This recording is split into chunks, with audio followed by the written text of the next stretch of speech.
I just got a new toy, an Amazfit Band 5. Let's check it out.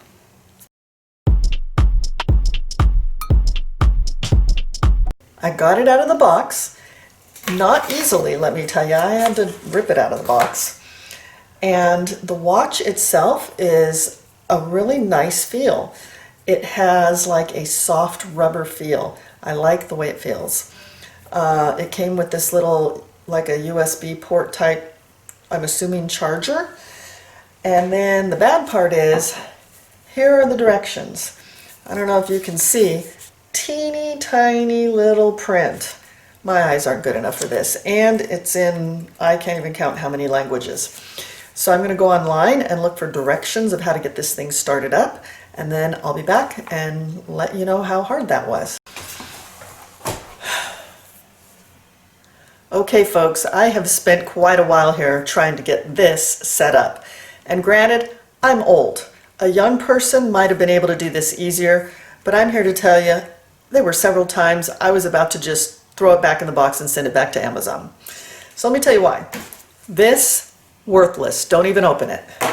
So I got online and pulled up the manual, worthless, don't bother. Doesn't tell you anything. So then I started trying to troubleshoot it myself, and I thought, okay, it's supposed to coordinate with your cell phone, so I'm going to need an app. So I went to the App Store, and I downloaded the app for the Amazfit Band 5. So you would think that would be the app that you needed. No. All right, so I don't know if you can see on my phone here. This app here, this Amazfit Band 5, don't load that on your phone.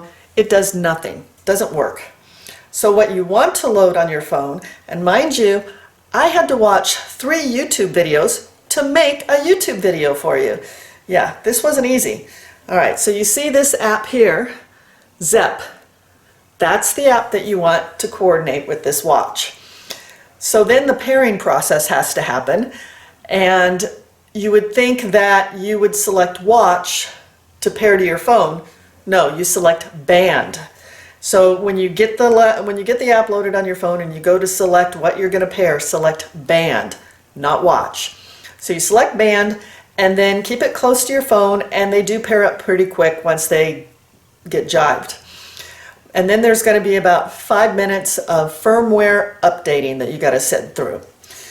So that's as far as I've got so far. So I'm not going to throw it back in the box and send it back to Amazon now that I at least got it paired. I'm still frustrated. I still have hair. I didn't rip it all out. And I think I'm going to spend about a week playing with it, and then I'll come back to you and let you know what I think. So remember, old woman doing new tech. Sometimes it's really hard to get us jiving. So I'll see you back in a week. It's a bright sunny day in Laveen, Arizona. Here it is January and it's 72 degrees outside. So I figured I'm going to film the second part of this video outside and enjoy this great weather. I've been wearing this fitness tracker for about a week now, and there are lots of pros and lots of cons. Let's start out by talking about the wristband. The wristband is very comfortable. It's a soft leather and it feels really good on your wrist. However, it has to be set about 1 finger past your wrist bone.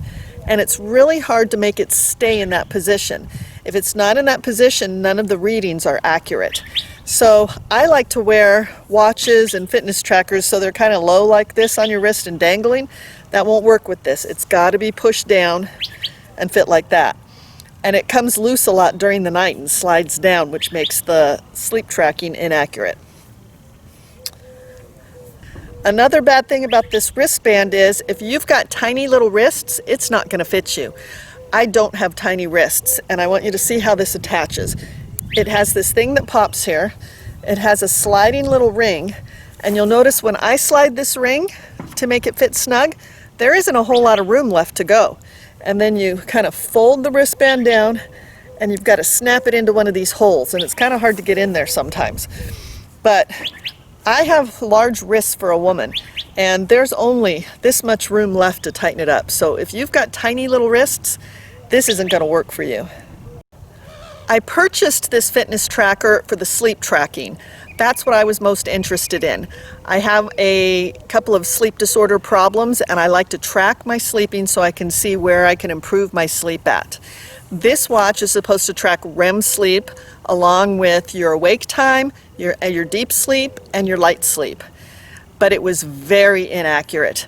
It was the most inaccurate sleep tracker I've had yet. It showed my REM sleep all piled up at the end of my sleep when I knew I was dreaming and having REM sleep the entire night, because every time I'd wake up to go to the bathroom or something, I would wake up out of a dream, and it didn't reflect any of that. It had a lot of times when I was awake and I knew I was awake, the watch listed me as being in light sleep. So for sleep tracking, I was very disappointed. The watch is very inaccurate. One thing I really liked about this was the O2 monitor. With COVID-19, everybody's concerned about their oxygen saturation levels in their blood. Well, this is a nifty little thing to have. You can check it all throughout the day. Mine was always 98 or 99, which is really good. But especially if you were to get sick with COVID, you can keep track of your oxygen levels. I used the watch a little bit for step tracking. That way you can see if you're getting enough exercise and movement throughout the day. So I set it for 10,000 steps a day, and I actually got up and walked laps around my house counting my steps to see how accurate the step tracker was, and it was very accurate. It was only off sometimes by 1 or 2 steps. So for fitness tracking and walking and measuring how much walk time you have through the day, I think the watch is really good.